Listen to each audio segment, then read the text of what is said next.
Sophie School of Business of St. Mary's University. St. Mary's University is one of the 12 universities of Atlantic Canada co-hosting this event. It is with distinct honor and great privilege that I welcome you all to this online event. I am pleased to share that more than 300 students and faculty members from across all 12 Atlantic Canadian universities joined here today for this special event with a very special guest. And our guest today is Governor Tiff Macklem, the Governor of the Bank of Canada. Before I introduce the Governor, St. Mary's University and its co-host and the Bank of Canada acknowledge that we are meeting on the land of the First Nation, Inuit and Métis. We pay our respect to Indigenous people across the country and to their ancestors for their immense contribution to this wonderful country of ours. Governor Macklem will deliver a speech on the theme of diversity and inclusion in economics and finance. After his speech, the Governor will answer questions received by students of the various participating universities. Some students who send their question early will have the opportunity to read their question directly to the Governor. Other questions will be read by a student moderator. I encourage students who have not yet submitted a question, please do so now, or you can do it during the speech. You can submit your question either in English or in French. If you are registered to this event, you will see a box below the video where you can submit a question, and you can also vote on the questions that are already submitted by others. The Governor will answer as many questions as possible during this one-hour event. In this era of fiat currency and volatile global finance, central bankers are some of the most powerful individuals in the financial world. In fact, they are the supermans of global finance with the task of maintaining financial stability and at the same time ensuring sustainable real economic growth and employment for the economy. Tiff Macklem was appointed Governor of the Bank of Canada in June of 2020 for a 7-year term. Dr. Macklem first joined the Bank of Canada in 1984 and held various senior positions, including Chief of Research and Advisor to the Governor. He was appointed a Deputy Governor in 2004, Senior Deputy Governor in 2010.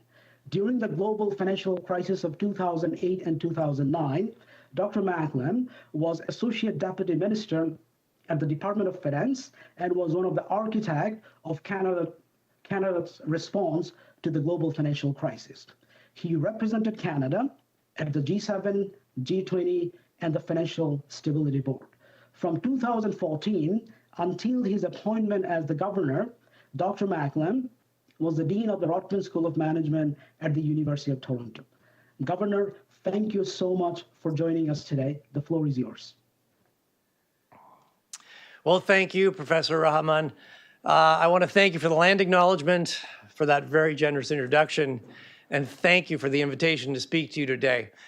As a former university dean, I am particularly glad to reconnect with so many students. I'll admit it, I miss your relentless curiosity, your boundless energy, and your determination to build a better world. I only wish I could be with you in person. I realize that yet another virtual talk on top of your virtual classes is less than ideal. So thank you for joining me. I also want to thank the staff of our Halifax Regional Office, including David Amiro and Monique Leblanc, for their help in setting up this event.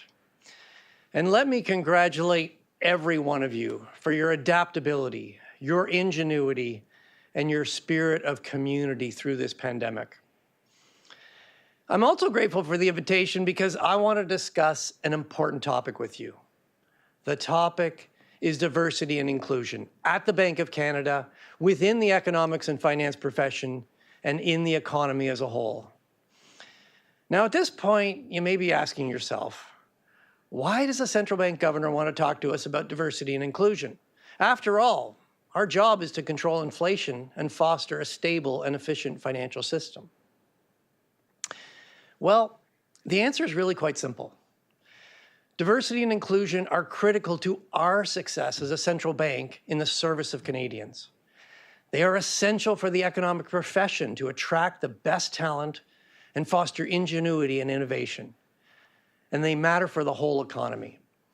A more inclusive economy is a bigger economy. It's a more prosperous economy with more room to grow without creating inflationary pressures. Il y a bien sûr un impératif moral à favoriser la diversité et l'inclusion. C'est la bonne chose à faire. Mais aujourd'hui, je veux plutôt parler de l'impératif concurrentiel et économique. Now, your next question might be, why am I talking about this now? This isn't a new issue, and we're still in the middle of a global pandemic. But one of the most striking features of the pandemic has been the way it has worsened inequalities in our society. Young people like you, as well as low-wage earners, women, racialized Canadians, have borne the brunt of the job losses. That's because they hold so many of the jobs in the hardest-hit sectors. Output in high-contact service sectors, such as retail stores and restaurants, remain almost 20% below where they were before the pandemic. Meanwhile, the combined output of the rest of the economy is now slightly above its pre-pandemic level. COVID has also widened other divides. The closing of schools and daycares has been particularly hard on women because they still carry a heavier load for childcare. It's also been unfair to those who can't work remotely and to those who can, but don't have access to high-speed internet. My point is that the pandemic makes fostering an inclusive economy more important than ever. We won't fully heal the economy until we address these unequal impacts. And rather than just trying to recover to where we were before the pandemic, maybe we can bring the economy to a better place for everyone. That's why I want to talk to you about diversity and inclusion. So let me start by making sure we're on the same page with terminology. Diversity has many dimensions. There are the more observable ones, such as skin color, gender, age, and language. We also differ in sexual orientation and in culture. We have different backgrounds and personal characteristics, skills, and lived experiences that all shape us. We have different approaches to learning, working together, and solving problems. But while diversity is a fact, inclusion is an act. Even the most representative organization will miss out on the benefits of diversity if it doesn't have an inclusive mindset. Workers need to feel that they can bring their whole selves to work, to express their diversity and have it valued. Now, economic research has already settled the question of whether diversity and inclusion bring benefits. We know they do. Diverse and inclusive groups make better decisions. That's because they can avoid the groupthink that happens when decision makers all have similar backgrounds and approach problems in the same way. If you bring diverse perspectives and experiences to a problem, you get novel solutions. You get creativity and you get higher productivity. Companies that harness these benefits give themselves a clear competitive advantage. Over the past decade, Canadian workplaces have become more diverse, and finance is among the industries that have made the most progress. This is particularly the case in terms of representation on boards. But despite this progress, we still have a long way to go. Consider that the median hourly wage for women in financial industries is 18% less than their male counterparts. And survey data show that significant numbers of people working in financial services have concerns about issues including stigma around maternity leave and unequal access to career advancement. The numbers regarding other equity-seeking groups are more troubling. Analysis last year of over 200 Canadian businesses showed that less than 6% of their directors were members of a racialized group. And among a larger pool of companies with more than 2,000 board members, a grand total of 7 positions were held by Indigenous people and just 6 by persons living with disabilities. Clearly, we can and must do better. La diversité et l'inclusion sont essentielles à notre réussite comme banque centrale influente. Notre institution va inspirer davantage confiance et les Canadiens vont s'identifier plus à nous s'ils peuvent tous se reconnaître en nous. That's why we're working to make sure our hiring practices are free from bias, both conscious and unconscious. We also want to develop diverse potential employees, whether they wind up working for us or elsewhere in the field. To do this, we launched scholarships for students with disabilities, Indigenous students, students who are members of racialized groups. And let me underline for all of you, this year's application period for these scholarships just opened this week. So if you're interested, please check out our website. And we have the Master's Scholarship Award for Women in Economics and Finance. It carries a prize of $10,000, mentorship by a bank employee, and a job offer. Now, once we've attracted diverse employees, we work hard to keep them by ensuring that they feel included. We look at internal data to see where members of equity-seeking groups are facing barriers through their careers. We are building a pipeline of leaders from diverse groups who can go on to become senior leaders. We've invested heavily in training for all leaders and staff at the bank. And we make sure mentoring is available for everyone. We now have several employee resource groups.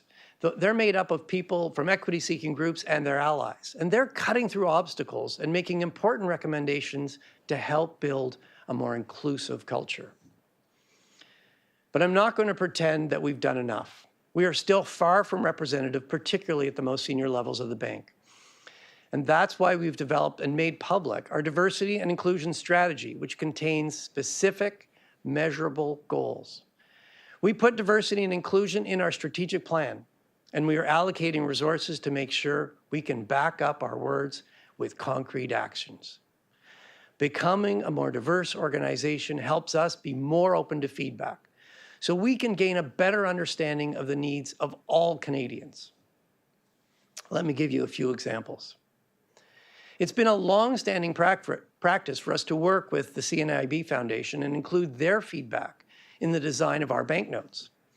This helps ensure that our banknotes are accessible to blind and partially sighted communities. More recently, we've asked the public for their input on whose portrait they'd like to see on their banknotes. And I know the Black community in Halifax, and indeed all of Nova Scotia, was particularly proud to see Viola Desmond on our newest $10 note. And Canadians helped us develop a short list for the next $5 note. And as we continue to think about a potential central bank digital currency, we know that universal accessibility will have to be part of the design. More broadly, we've stepped up our efforts to engage with a wide variety of groups and understand their diverse perspectives. For example, we helped found the Central Bank Network for Indigenous Inclusion, partnering with the Tulo Centre of Indigenous Economics here in Canada and with central banks in Australia and New Zealand. This group is going to help us gain a better understanding of the economic realities of Indigenous peoples. And when we set out to review our inflation targeting framework with the federal government, we made it a priority to look at how our framework affects different groups in society. We invited all Canadians to participate in the renewal process and published a report on what we heard. One message that came through very clearly from Canadians is they want our policies to be fair for everyone. In responding to the pandemic, we paid close attention to its very uneven impacts across sectors and workers. We are also looking at how the monetary policy tools we've deployed, including quantitative easing, or QE as we call it, are affecting inequality. Of course, changes in monetary policy always have consequences for both income and wealth. Similar to reducing interest rates, QE works to stimulate demand by lowering borrowing costs and encouraging spending. This supports job creation. And it's clear that the single biggest contributor to reducing income inequality is making sure people have jobs. At the same time, our policy interest rates in QE also affect the prices of assets, and not just government bonds. QE can boost wealth by increasing the value of assets, such as the investments Canadians have in their RSPs or in their company pension plans. But of course, we know these assets aren't distributed evenly across society. And as a result, QE can widen wealth inequality. We will be looking closely at the outcome of QE here in Canada and elsewhere, and we're going to work to more fully understand its impact on both income and wealth inequality. Now, the Bank of Canada is just one organization, but it's an important one, especially in economics and finance. And we can help set the tone in these fields in Canada. We know there's a lot of work to do. In 2019, the Canadian Economics Association surveyed people working in the field.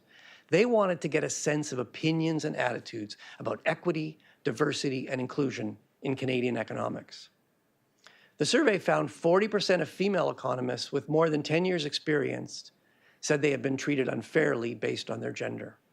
Economists of non-European background were 6 times more likely to say they had been discriminated against. And a full 70% of economists living with a disability said they weren't respected on the job. The group Women in Capital Markets heard similar messages in its 2019 survey of 600 finance professionals. These results are discouraging, but I don't want you to be discouraged. To improve, we need to be willing and able to measure ourselves and see where we're falling short.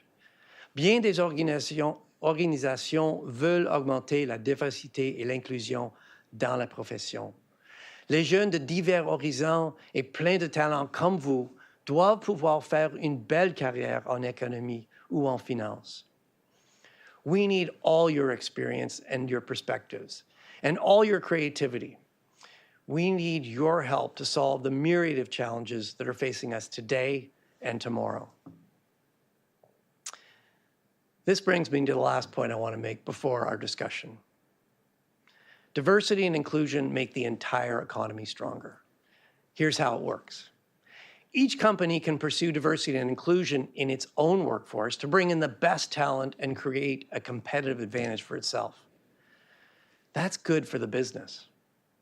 At the same time, when companies pursue a more diverse and inclusive workforce, more opportunities become available in the economy for women, for Indigenous people, for new immigrants, for racialized Canadians, and for Canadians living with disabilities. By drawing these workers into the labor market, companies increase the size of our labor force, which increases the economy's potential output. That's good for workers and for our economy. And what's good for workers and our economy is good for business. More workers mean more income in the economy. For companies, more people earning incomes means more customers with more spending power, and that means more demand for their goods and services. In short, shared economic prosperity means more prosperity. It's a virtuous circle. And economic research is increasingly highlighting that the stakes are enormous. Let me mention just a couple of studies. One recent paper published in Econometrica finds that 50 years of discriminatory employment practices in the United States have cost that economy up to 40% of its productivity and output. Research by the IMF suggests that the precise impact of diversity and inclusion will vary across country, but in all cases, the potential gains are large. Now, what can monetary policy do to bring about a more inclusive economy? After all, monetary policy is a broad macro instrument that can't target specific groups. Ce qu'on peut et ce qu'on doit faire, c'est penser aux avantages de l'inclusion quand on met en œuvre la politique monétaire. Ce n'est pas une idée nouvelle, mais les effets très inégaux de la pandémie montrent qu'il est urgent d'agir. Inequality has long been a concern of the Bank of Canada. Our focus on inflation control has always recognized that inflation is particularly tough for poorer Canadians and for those on fixed incomes. That's because they are the most affected when the purchasing power of cash declines. Years of low and stable inflation haven't made us complacent about the potential threat that these groups face. We also know that the most vulnerable employees are hit the hardest by boom and bust cycles that come with high and variable inflation. So keeping inflation low, stable, and predictable promotes a stronger, more stable economy with greater opportunities for everyone. Today, we're in the sharpest, most unequal economic cycle in our lifetime. And the bank has pledged to support Canadian households and businesses through the full length of the recovery by holding our policy rate at its effective lower bound until the spare capacity in the economy is used up so that we can sustainably achieve our 2% inflation target. In other words, we will use our monetary policy tools to support a complete recovery and achieve our inflation goal. Now, what does a complete recovery look like? A complete recovery is a shared recovery. If you're a worker looking for a job, it means a healthy job market with good opportunities. And that needs to include the workers most affected by this pandemic, low-wage workers, women, youth, and racialized Canadians. It means that we've not only recovered the jobs lost due to the pandemic, but we've also created jobs for graduating students and for others who have entered the job market since the start of the pandemic.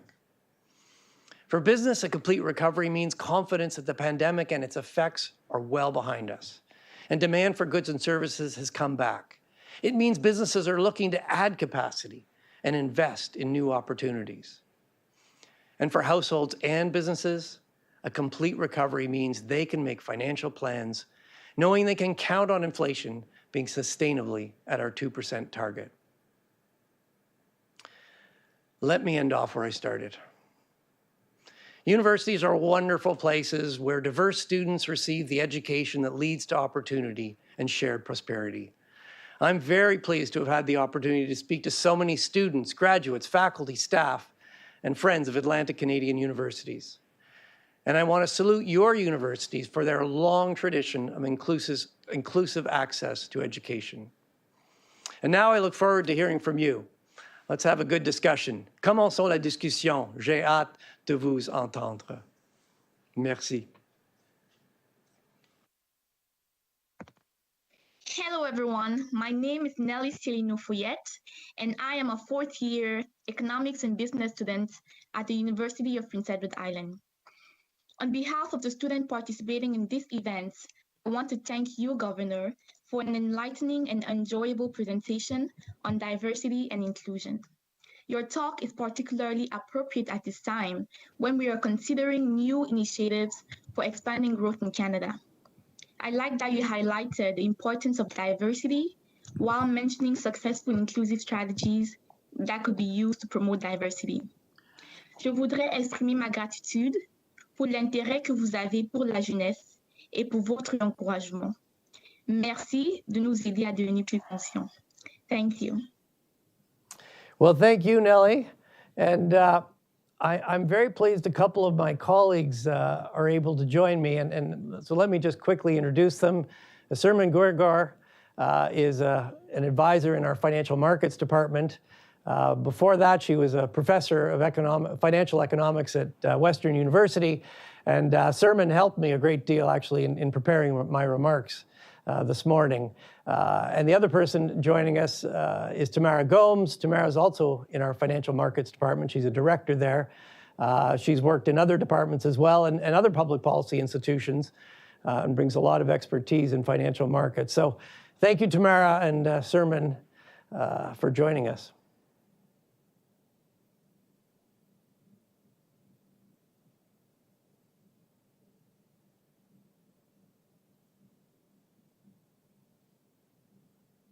Hello, everyone. I'm Beatrix Abdelaziz. I recently graduated from Memorial University of Newfoundland with a Bachelor of Arts in Economics, a minor in Political Science, and a certificate in Public Policy.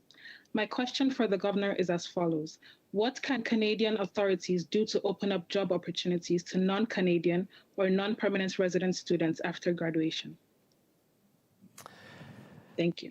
Well, Beatrix, I will say, just to start, as a university dean, I really saw up front the richness that our international students bring to our universities.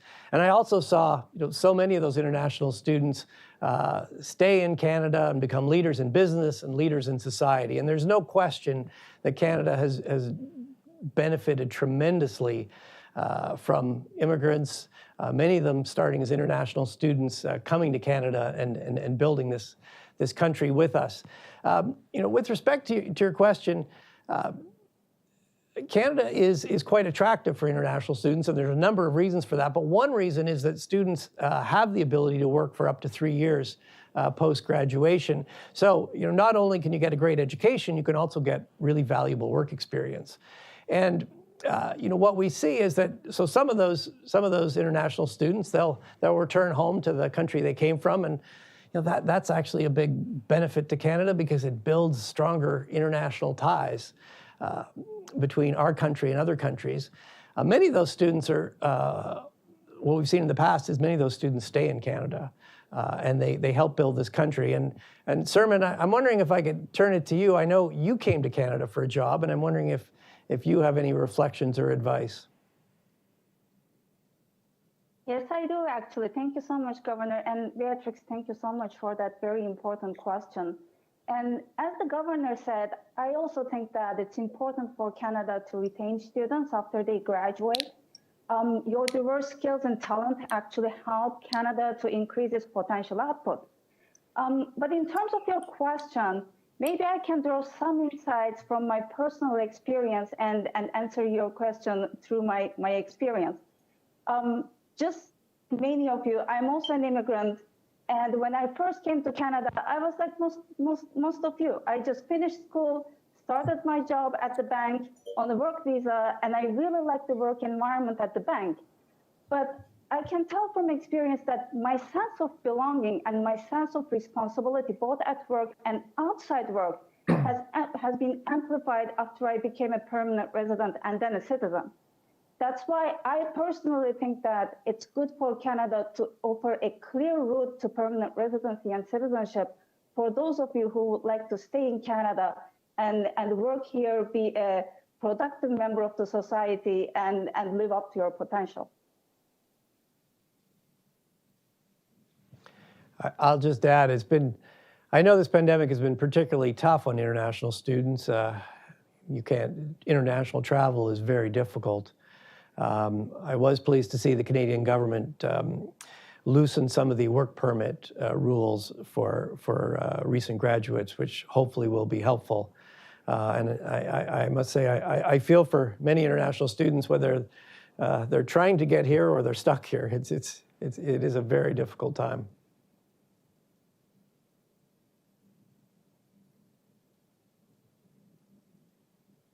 Hello, Governor. My name is Dawson Trimper, and I am a third-year university student, undergraduate university student at Cape Breton University, enrolled in the Bachelor of Business Administration with a major in accounting and co-op program. And my questions for you today are, as an individual who is Indigenous and has a disability, I was wondering what you think should be done to help equity-seeking groups achieve their full potential and participation in our society. And I was also wondering, what is the bank specifically doing to help those reach their goals? Well, Dawson, first of all, thank you for that question. This is a priority for me, and I'm making it a bigger priority at the Bank of Canada. As I outlined in my remarks, it really starts with making sure that we are recruiting from, we're getting the best talent from across the country, and we're tapping into diverse sources of talent. As I mentioned, we're the Bank of Canada, and part of our responsibility is to try to widen that pipe of talent. So that involves scholarships, and we've introduced new scholarships for Indigenous peoples, for racialized Canadians, for women, and that'll help. We're also making sure that when we recruit, we're reaching into communities that sometimes in the past we haven't done as good a job reaching into, making sure that we've got those connections. We're putting people in the bank through training on conscious and unconscious bias to make sure that there are no hidden biases in our recruitment processes. And then once people come to the bank, the key is to really make them feel included and make sure that they can feel that their diversity, their unique perspective, their lived experience is valued at the bank. And they feel that, and why is that so important? Well, that's important because that is going to maximize what they can do at the bank in the service of Canadians. And you know, that takes a lot of little things. But one thing that we've started over the last few years, and we've been in the process of ramping up, which I'm very keen on, are these employee resource groups. And employee resource groups are groups of individuals from equity-seeking group together with their allies. We have one for women, we have one for disabled people at the Bank of Canada, Pride, as well as a couple of new employees.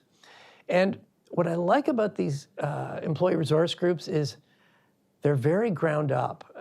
You know, they see the barriers on the ground.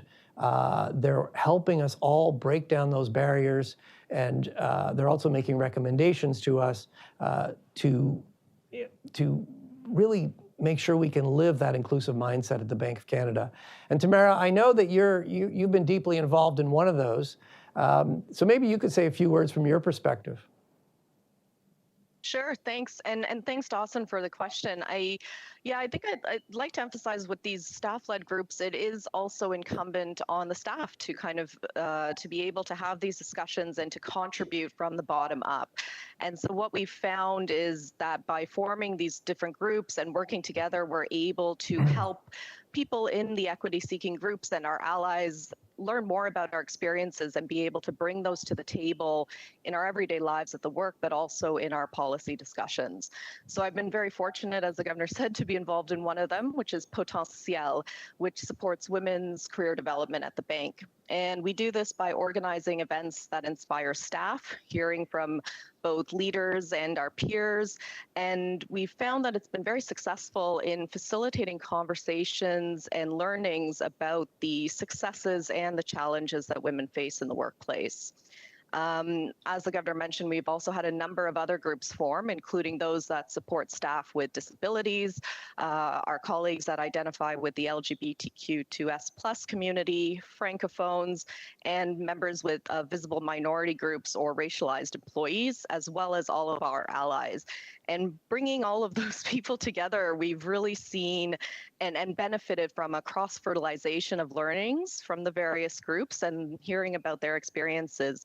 And I would say a significant increase in the employee-driven conversations about diversity and inclusion at the bank. So it's really initiatives that are being embraced by staff at every level, I would say.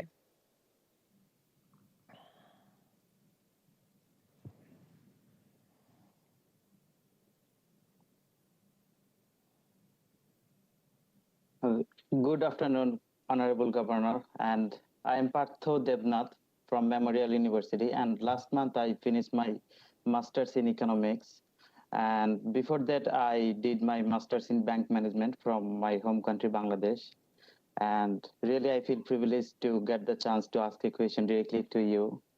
That's a really big thing for me. So my question to you is that as a fresh graduate in economics, what additional skills I need to have to get the chance to work in the monetary policy team of your bank, who deals with the monetary policy of the Bank of Canada? Well, first of all, my congratulations on completing your degree. And I'm very pleased you're considering the Bank of Canada, and I hope you join us. I'm going to turn this actually directly to Sermon and Tamara to talk about what would be the most valuable skills and ask them to give you their advice.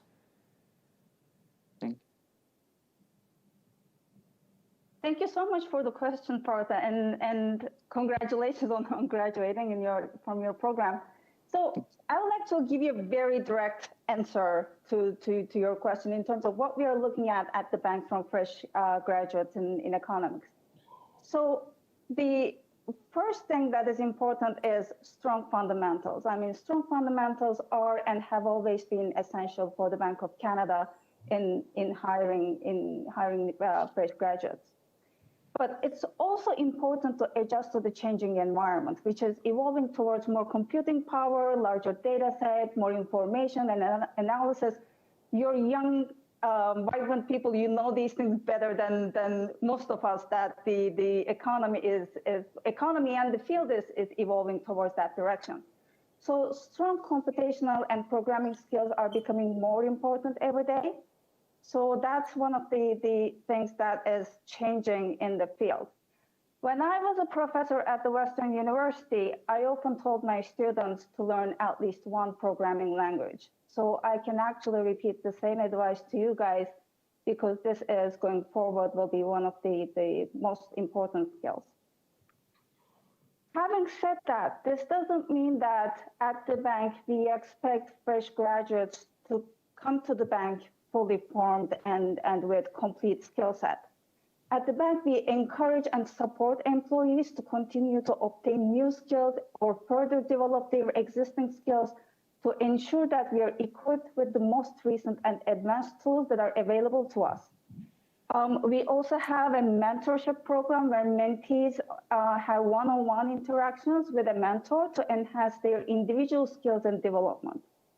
So to put all these together, good fundamentals in economics, computing skills, and most importantly, a strong interest in learning are the essential skills that we are looking for at the bank. Tamara, is there anything else that you would like to add to that list? I think you covered the basics. I think there's a little twist on the continued development I'd like to add, and it's a bit unfair because I don't know how easily it can fit on a CV. But one thing with the bank, as you would have seen throughout the governor's speech, is there are a lot of different specialities and career path and research interest here.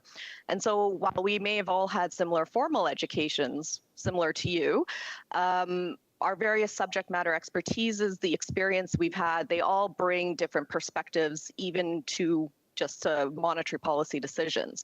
So the twist I would add is that it's really, really important and hard to find your own personal way to get comfortable asking a lot of questions. Just as I hope you do with all your professors, please do so in your workplaces. Maybe even with us. It's pretty scary and intimidating early in your career. As someone who has moved from different topics, it can also be scary mid-career, but people really just love to talk about their work and their experiences. And you get a lot from both sides of those conversations. So for one example, I have colleagues who have spent a fair bit of their career at the bank or in monetary policy specifically, and they're able to give me the insights through the experiences they lived with that give me the context for the work I'm doing today. On the other hand, we have colleagues who are early in the career, and I'm learning every day from you guys about, the fresh perspectives you're bringing, and as Thurman said, the tools that I certainly did not learn in class and am only learning now. So I would definitely just encourage to find your way to be able to get comfortable and to continue to ask all the important questions. Thank you so much. And so the mentorship program, is that accessible for me as well? No, I guess. I would encourage you to apply to the Bank of Canada. That's your first step. Oh, and then, yeah. Thank you so much, sir. And thank you, everyone. Hello, Governor. My name is Joshua Mackerel, and I'm a fourth-year economics student at the University of New Brunswick. I have a two-part question for you. How important is it for the Bank of Canada to be independent when implementing monetary policy? Also, what do stock market trends like GameStop mean for our markets and their potential to crash? Thank you. Well, I'll tell you what, maybe I'll take the first part of that question on independence, and Tamara, who's in our financial markets department, I'll pitch the second part to Tamara. So independence, why is central bank independence important? There's a very simple reason. It's important to separate the ability to spend money from the ability to create money. And what we've learned over history is that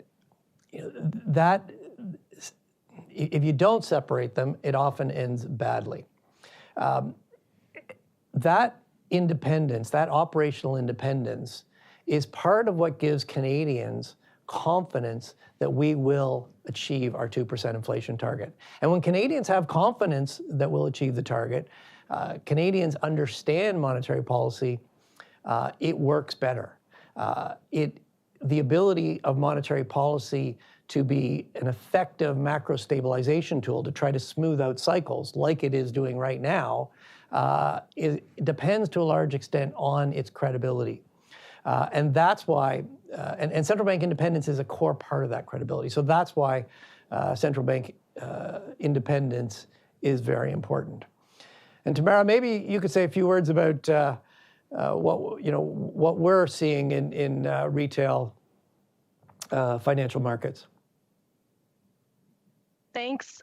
Yeah, I mean, and thanks for the question. It was certainly a very, very interesting event for, and I'll highlight a couple of reasons why. So one of the features that really struck me was the impact that retail investors have. So typically we would think of retail investors as putting small amounts of capital into assets. But as a collective, what we saw is this significant, these individual small amounts do add up to a large pool of capital that had a pretty large effect on the stock price. So the other element I think that's interesting is how the collective formed itself. So this element of using social media to organize and generate this herding behavior. So when I put on my financial stability hat, what I'm looking at this event, I'm trying to understand if these features that you mentioned, if they could create financial system vulnerabilities or potentially create systemic risk. So I don't have all the answers right now, but it's certainly something worth keeping an eye on.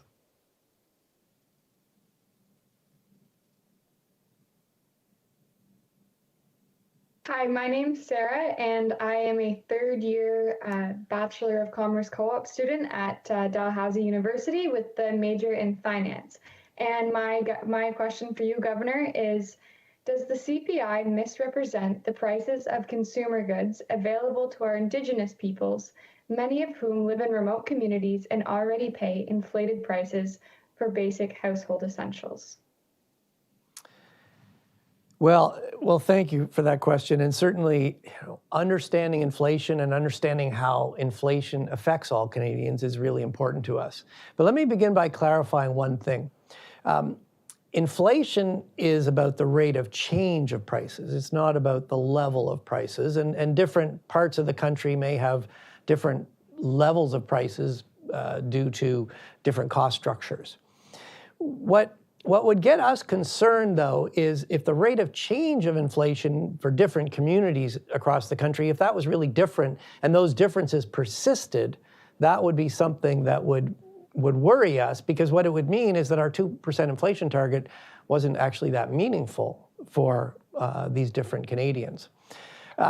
We have actually recently been doing more work with Statistics Canada to look at this exact question. So to give you one very concrete example, through this pandemic, our spending patterns have all changed dramatically. Certainly in the first part of the pandemic, we were barely driving our cars. We haven't been traveling. We've been having more meals at home, we haven't been going out very much. So, and the CPI is based on a fixed basket that is reflective of the spending patterns of the average Canadian. And so we've worked with Statistics Canada through the pandemic to create an adjusted measure that is more reflective of their current spending patterns. And what you see it is a little different from the official CPI, although the difference is actually not that big. Another thing we're doing, I mentioned in my remarks, we, with some others, have founded the Central Bank Network for Indigenous Inclusion, and we're working with the Tulo Centre for Indigenous Economics here in Canada.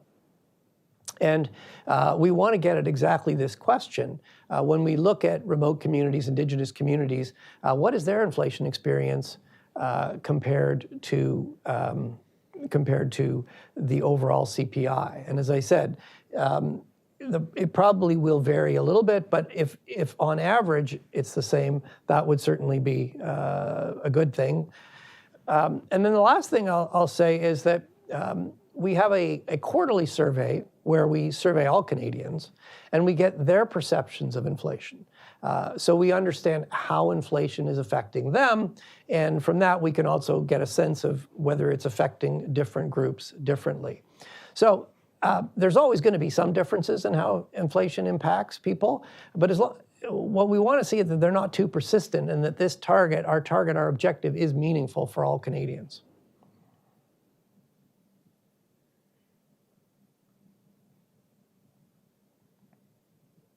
Bonjour, Monsieur le gouverneur.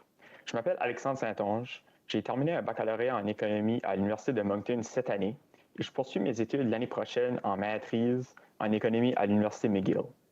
Je vais tout d'abord poser ma question en français et nous passerons ensuite à plusieurs questions reçues par d'autres étudiants. Graham et moi, nous allons partager le rôle de co-modérateur pour les questions du public. Graham and I will share the role of co-moderator for the questions from the audience. Voici ma question pour vous, Monsieur le gouverneur.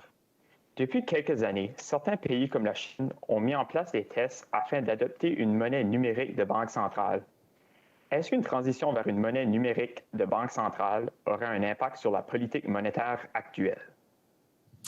Oui, oui, comme vous venez de premièrement, félicitations à votre degré et bonne chance à McGill, un autre très bon université canadien.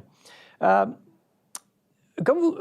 vous venez de mentionner, oui, il y a plus d'intérêt dans les monnaies numériques. Et par exemple, qu'est-ce qu'on voit, c'est vraiment presque tous les banques centrales sont en train d'accélérer leurs recherches, leurs études pour considérer comment ça va marcher, une monnaie numérique. Certaines banques centrales, comme celle de Chine, ont déjà des projets pilotes dans les villes où ils font des pilotes pour voir comment ça marchera, une monnaie numérique. Et en Chine, les options de paiement numérique sont plus avancées que ici au Canada. Il y a plusieurs pays avancés. Je vais demander à Tamara dans un second de dire un peu plus de notre travail, mais juste en termes de votre question, que sont les implications pour la politique monétaire d'une monnaie numérique? Maintenant, nous avons les billets de banque physiques et les billets de banque ne sont pas vraiment impliqués dans la transmission de la politique monétaire. On mis le nombre de billets de banque dans l'économie qui est demandé pour les transactions. Mais ce n'est pas vraiment lié les taux d'intérêt ou la politique monétaire. C'est vraiment seulement pour les transactions. Et bien sûr, on devrait bien comprendre si une monnaie numérique aura des implications pour la politique monétaire, mais on envisage que ce ne sera pas intégral ou important pour la transmission de la politique monétaire. Et Tamara, peut-être tu peux dire un peu plus, élaborer un peu plus de les recherches qu'on fait sur ce sujet. Oui, et merci Alexandre pour la question. C'est vrai que la banque a beaucoup investi en nos recherches sur les monnaies numériques comme les crypto-monnaies et les soi-disant crypto-monnaies stables, so cryptocurrencies and stable coins. Et la recherche, ça inclut les bénéfices de ces monnaies ainsi que les défis associés. Mais nous avons aussi un plan de travail pour être prêts à émettre une monnaie numérique de banque centrale. Et je dirais, comparé peut-être au secteur privé, un des éléments clés pour les banques centrales est l'emphase qu'on met sur l'accès universel. Dans ce contexte, il faut veiller que les communautés éloignées ou marginalisées, y compris les personnes sous-bancarisées et non bancarisées, ne soient pas exclus de cette nouvelle façon de paiement. So the central banks are placing, I would say, an emphasis on universal access to make sure that no one is excluded from this new technological development. Hello, Governor Macklem. My name is Graham Watt. I'm a Master of Finance student representing the Sobey School of Business at St. Mary's University here in Halifax, Nova Scotia. Alexandra and I will co-moderate the questions from the floor, and we'll first use this opportunity to remind viewers that they have the opportunity to vote and submit new questions in English or French in the Q&A feature on your screen. So, Governor, our first question is a two-part. How does the Bank of Canada help undergraduate or graduate students in the COVID pandemic situation? And what is being done by Canada, the Bank of Canada, to address the change in economic conditions caused by the COVID-19 pandemic? Well, one thing that we are very aware of is that youth in particular have really been hit hard by this pandemic. If you look at youth unemployment rates, they're like double the average. If you look at the decline in youth employment, it's been particularly pronounced. And also, if you look within the youth cohort, which is 15 to 24 in the labor force survey,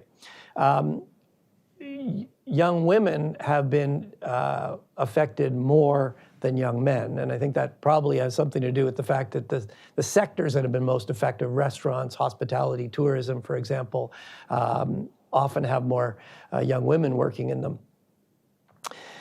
And in my remarks, I talked about the importance of a complete recovery. And what that means is, we need to look not only at things like the aggregate unemployment rate and the aggregate employment rate, but we also need to look at the employment experience of key groups in the economy. And certainly youth have been disproportionately affected.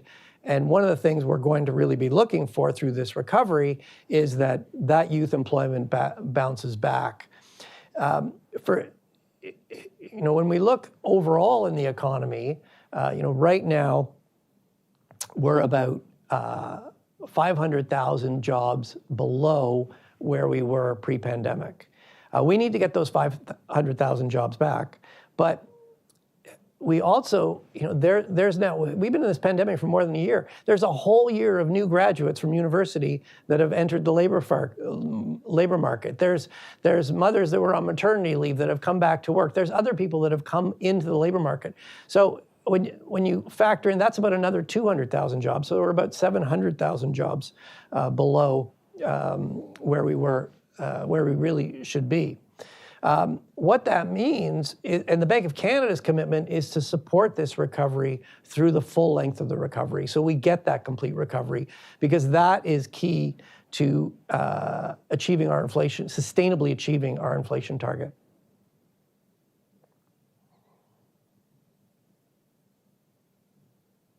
We have another question from the audience. How has the Bank of Canada addressed economic inequality, particularly as it relates to diversity?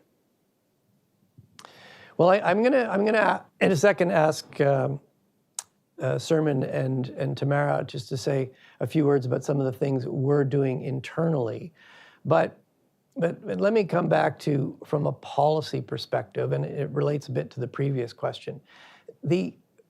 There are many features of this pandemic that are completely unique and outside of our historical experience. We know that recessions always have very unequal effects on people. And unfortunately, recessions always disproportionately affect the most vulnerable members of society.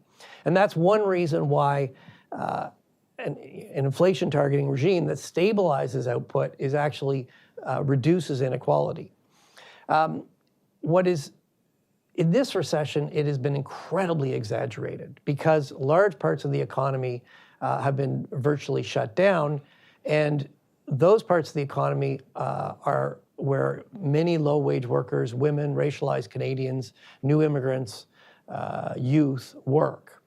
And so this recession has had a very unequal effect. And as I mentioned, one of the things that is going to be critical as the economy recovers is that that we get a bounce back of all the sectors. And I imagine there are some members of the business community out there, alumni of these Atlantic University. I mean, I think the business community has a responsibility to try to draw these most affected groups back into the workforce. And speaking of young workers, recent graduates, I mean, the reality is, they haven't had the benefit as many internships. You're going to have holes in your resume. It's been very hard to get a job for the last year. And I really encourage employers to look beyond the holes in the resume and look at the amazing training that you have received at universities, and look for ways to hire these graduates and help them catch up on some of the work skills that they've missed over the last year. So the Bank of Canada certainly has an important role to play in supporting that full recovery.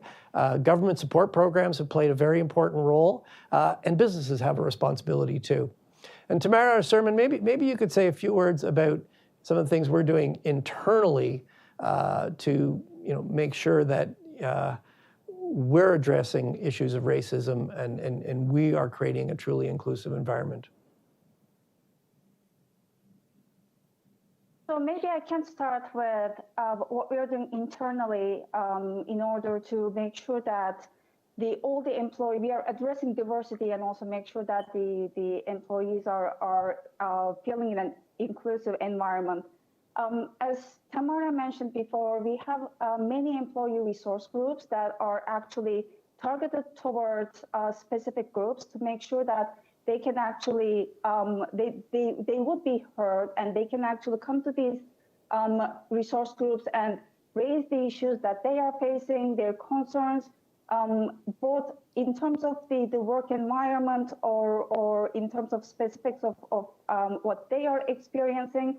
And these concerns are directly communicated to the leadership in the bank. And that bottom-up approach has been very successful to make sure that everybody is listened and their concerns are addressed. And another thing that is more COVID related, which I personally found very helpful, was thinking about going back to work. So it's been more than a year that we all have been working in our homes, which has been really challenging. I'm sure you're all feeling the same thing. But one thing that the bank has started to think is how the new normal is going to be once we hopefully things are gonna get back to normal and we start to go back home, go back to work. And there will be new challenges that we will be facing. And bank was very proactive in terms of listening to the employees, talking about the challenges that these different groups are facing or will be facing and how they can be addressed when we get back to normal and return to the office. So just to give you one example, for example, we had very lively discussions around the women employees going back to work, whereas how their childcare needs will be changing on the way back to work. And this is really essential because childcare, and this, I'm a researcher, so from the research point of view, childcare has been one of the things that was very important for women to participate in the labor force. So going back to work is going to be important to address these new challenges, the childcare, for example, that the women face. And in the discussion that we had within the bank was that how are we going to make sure that employees, women with childcare needs, I'm saying women, but other employees, how their needs can be addressed when we get back to normal. And I think these kind of discussions from bottom up helps a lot for making sure that everybody's views are included and their needs are addressed both internally and outside the bank.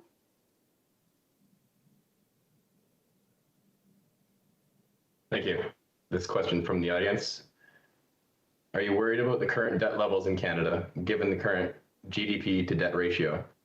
And we have time for 2 more questions today. Alexandra will present the final one. Okay, thank you. let me say a couple things. First of all, Canada went into this crisis with the lowest net debt to GDP ratio in Canada. Our balance sheet at the Bank of Canada was actually one of the smallest across central banks. And that, for both fiscal and monetary policy, meant that we had the space to provide very large amounts of support. And fiscal policy has really played an extremely important role, first in putting a floor under this crisis, particularly helping the most vulnerable, replacing the lost incomes that people lost when they've lost their jobs. And now it's increasingly supporting the recovery. Monetary policy is playing an important complementary role. That fiscal stimulus has substantially increased our debt level, but our debt level remains low relative to our G7 counterparts. Our credit rating remains very strong. And if you look at the recent federal budget, what you can see is that it continues to go up a bit, but the debt to GDP ratio levels off and then begins to come down slightly. So, this fiscal policy has been very necessary, and there is a plan to stabilize the debt to GDP ratio.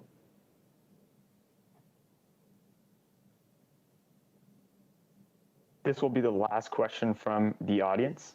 If lumber costs 250% more year over year and home prices are up 24% annually, is it reasonable to say that inflation still sits below 2%? Well, actually, inflation, the latest number is just over 2%, but we're splitting hairs here. We actually do expect inflation to rise to around 3% in the next few months. That largely reflects something we call base year effects. And basically what that is that a year ago, you'll remember we were just, the economy was basically going over a cliff. Large parts of the economy were shutting down. And many prices, particularly prices of travel, prices of gasoline, absolutely plummeted. So a year later, there's big year-over-year increases in those prices. So that will temporarily boost inflation probably to around 3% in the next couple of months. But we do expect inflation to come down after that. And the reason for that is large parts of the economy remain very weak. I'm speaking to Atlantic Canadians. Tourism is a very big part of your economy. The tourism sector is largely shut down. There are far too many Canadians out of work. And when you've got a lot of excess supply in the economy, that puts downward pressure on inflation. So there are some parts of the economy, you mentioned housing, and housing isn't just strong here in Canada, it's very strong in the United States as well. That is boosting lumber prices because you need 2x4s to build houses. So some parts of the economy are strong, and that's pushing up some prices. And that is captured in the overall CPI. But when we look at the broad, when you look at the whole of the CPI and we look at the trajectory, we do think inflation will go up temporarily and then start to come down. So I'm afraid this is, I guess that was the last question. So before you cut me off, just let me say what a pleasure it's been to re-engage with so many students. I wish you all the best. It's an exciting time of life. It's a difficult time to graduate. I'm very conscious of that. I wish you all the best. And for those many of you in economics and finance, I hope you'll consider the Bank of Canada. Thank you. Governor Macklem, my name's Donald McMullen. I'm a faculty member at Cape Breton University at the Shannon School of Business. When I first received notice from the Dean of the Shannon School of Business, George Karafilis, about the opportunity to participate in this speech, my first reaction was, what an excellent opportunity It has really brought us together, 12 different universities with 300 plus participants. I'm a graduate of the MBA program and with a focus in community economic development. And I have always viewed diversity and inclusion as an important part of the Canadian economy. As a university faculty member, I appreciate your recognition of the role played by universities in helping find new economic growth opportunities. To all the students and faculty who participated in the meeting today, thank you for your time, and thank you to you, Governor Macklem, for sharing your time and insights. It was truly an honor. It's been a great pleasure. Thank you.